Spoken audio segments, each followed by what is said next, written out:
হে hi everyone, কেমন আছো তোমরা সবাই? আশা করছি তোমরা সবাই খুব ভালো আছো, আমরাও খুব ভালো আছি।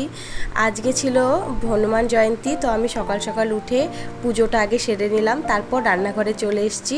চাটা বসিয়ে দিলাম, তারপর একপাশে ভাতটা বসাবার জন্য চালগুলো ধুয়ে নিচ্ছি। তো এদিকে চা খেতে খেতে আমার ভাতটাও হয়ে যাবে, তারপর বাদবাকি রান্নাগুলো করব আস্তে আস্তে।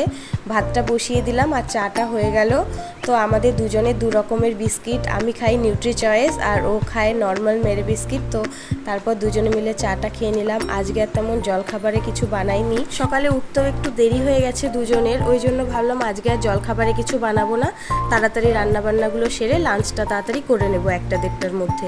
তো ভাতের মাঠটা গেলে নিলাম। আমি জানো তো ভাতের মাঠটা হাতে ধরেই গালি, আমি ওই গামলা মধ্যে উল্টে দিতে পারি না। আমি দুদিন ট্রাই করেছিলাম, মার একদিন হাতে পড়ে গেছিলো, তারপর থেকে ভাবি যে না, দরকার নেই বাবা, আমি এরকম করে ধরেই মাঠটা গেলে নিই। তো যাই হোক, তারপর বাসনগুলো মেজে নিলাম, সকালের চায়ের বাসনগুলো।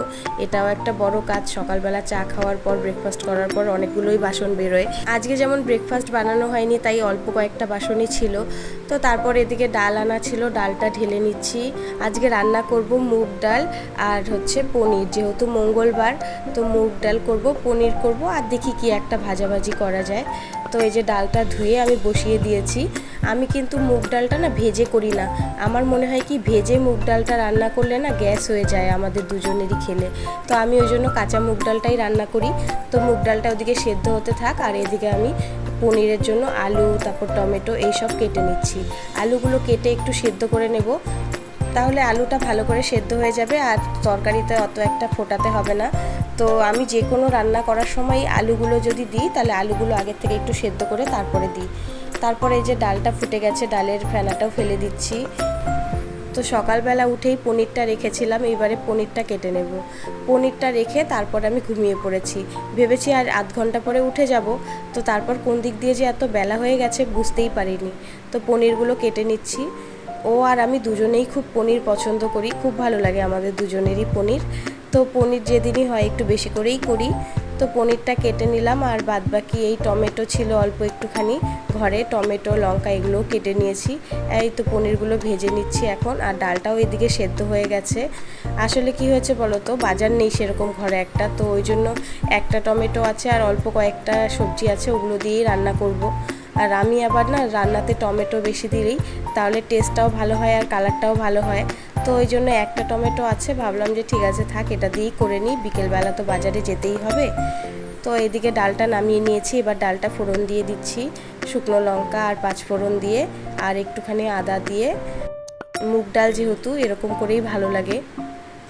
এক পাশে ডালটা ফুটছে আর এক পাশে পনিরটাও ভাজা হচ্ছে আমার। তো এই যে পনিরটা ভাজা হয়ে গেছে, এবারে পনিরগুলো নামিয়ে নেব আর তরকারি বসিয়ে দেব ডালটা নামিয়ে।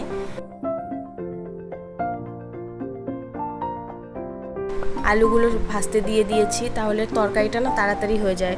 এই যে আমি যে কোনো রান্নাতে আলুগুলো যদি সেদ্ধ করে একটু ভেজে নিই, তাহলে তরকারিটা তাড়াতাড়ি হয়ে যায়। আমি এভাবেই করি। আর পনিরের তরকারিতে তো আমি ভালো মতো দুটোই ভেজে নিই, পনিরও ভেজে নিই আর আলুগুলোও আমি ভেজে নিই, না হলে আমার মনে হয় যে আলুগুলো ভালো করে ভাজা হয়নি, কালারটা বেশ লাল লাল হয় না।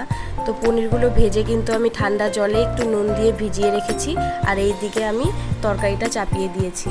ফোড়নে দিয়েছি গোটা এলাচ আর একটুখানি জিরে, শুকনো লঙ্কা আর কাঁচা লঙ্কা দিয়ে, আর টমেটোটা দিয়ে সব কিছু ভালো করে ভেজে নিয়ে তারপরে আলু ভাজাগুলো দিয়ে দিয়েছি। তারপর ঘরে যেগুলো মশলা ইউজ করি সব সময়, জিরে, ধনে, লঙ্কা গুঁড়ো, এগুলো দিয়ে দিয়েছি।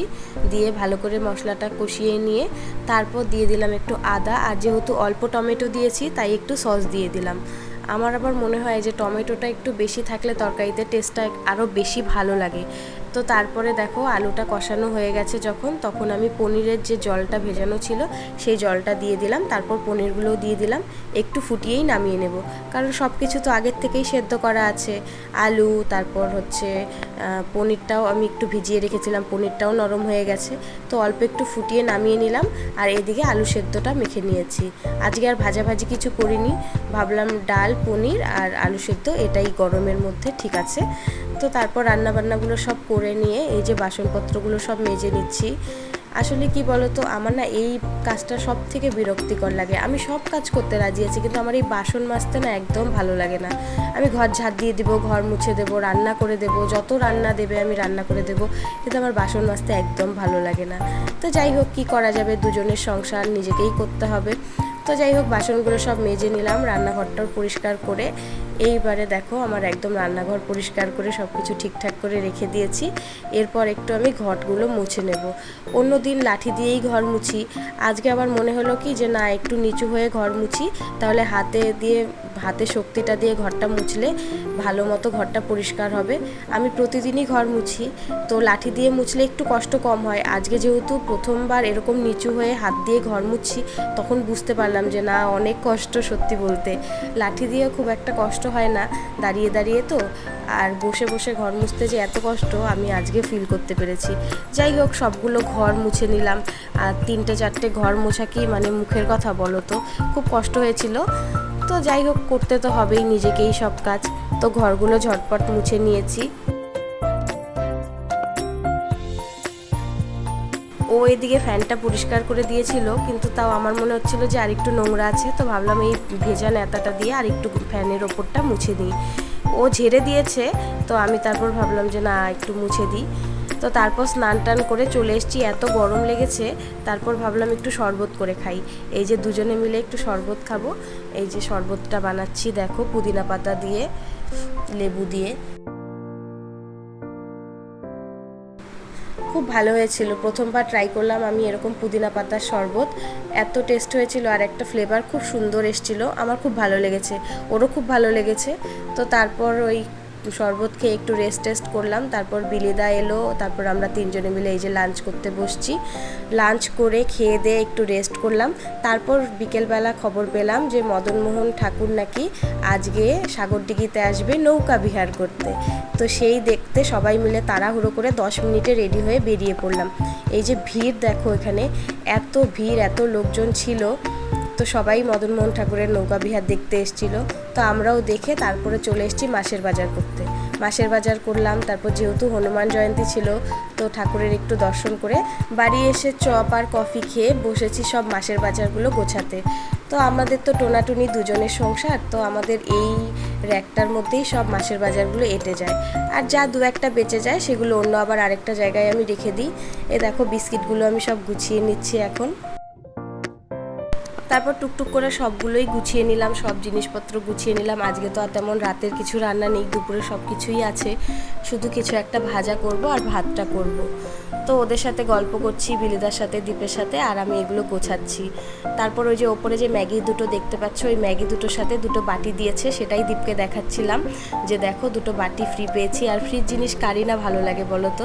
ভিডিওটা এখানেই শেষ করছি। ভিডিওটা যদি ভালো লাগে লাইক, কমেন্ট অ্যান্ড শেয়ার করে দিও। তোমাদের সাথে দেখা হচ্ছে অন্য কোনো ভিডিওতে। সবাই ভালো থেকো, টাটা।